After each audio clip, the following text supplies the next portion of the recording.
হাতি মৃত্যুর ঘটনায় গ্রেপ্তার এক। কয়েক মাস আগে রাজগঞ্জ ব্লকের মান্তাদারি গ্রাম পঞ্চায়েতের দুধিয়াচার এলাকায় একটি দাতাল হাতির মৃত্যু হয়েছিল বিদ্যুৎপৃষ্ট হয়ে। বিদ্যুৎ সংযোগ দেওয়ার কারণে তদন্তে দুজনের নাম উঠে আসে। বেশ কয়েক মাস হয়ে গেলেও দুজনকে গ্রেপ্তার করা সম্ভব হচ্ছিল না। অবশেষে মঙ্গলবার বিকেলে দুধিয়াচর গ্রামে ঘোরাফেরা করার সময় বেলাকোবা রেঞ্জের বনকর্মীরা গ্রেপ্তার করে। এই বিষয়ে বেলাকোবা রেঞ্জের রেঞ্জ অফিসার চিরঞ্জিত পাল জানায়,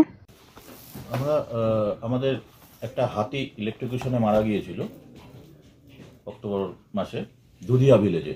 এটা আমরা সেই সময় দুজন অ্যাকিউজডকে আমরা ট্রেস করেছিলাম যারা পলাতক ছিল। তারপরে আমরা কোর্টের কাছ থেকে ওয়ারেন্ট তাদের নামে ইস্যু হয়েছিল।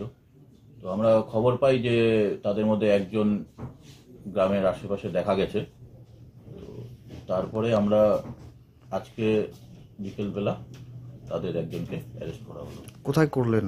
দুধিয়া ভিলেজ থেকে অ্যারেস্ট করা হচ্ছে। কি নাম রয়েছে ওনার, কোথায় বাড়ি? তদন্তের সাথে আমরা এখন এগুলো আমরা ডিসক্লোজ করছি না, তো পরে আপনাদেরকে জানানো হবে।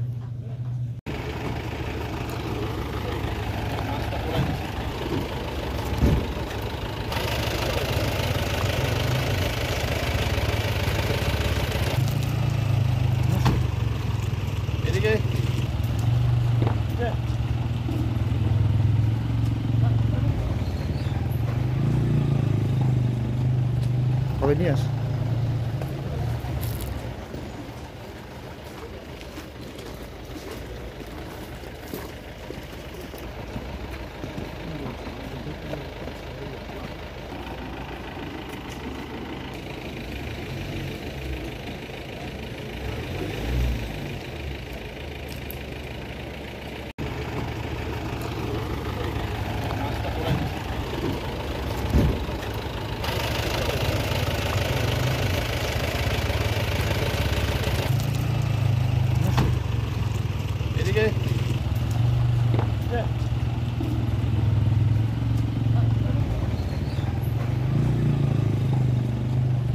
কবে নিয়ে আস?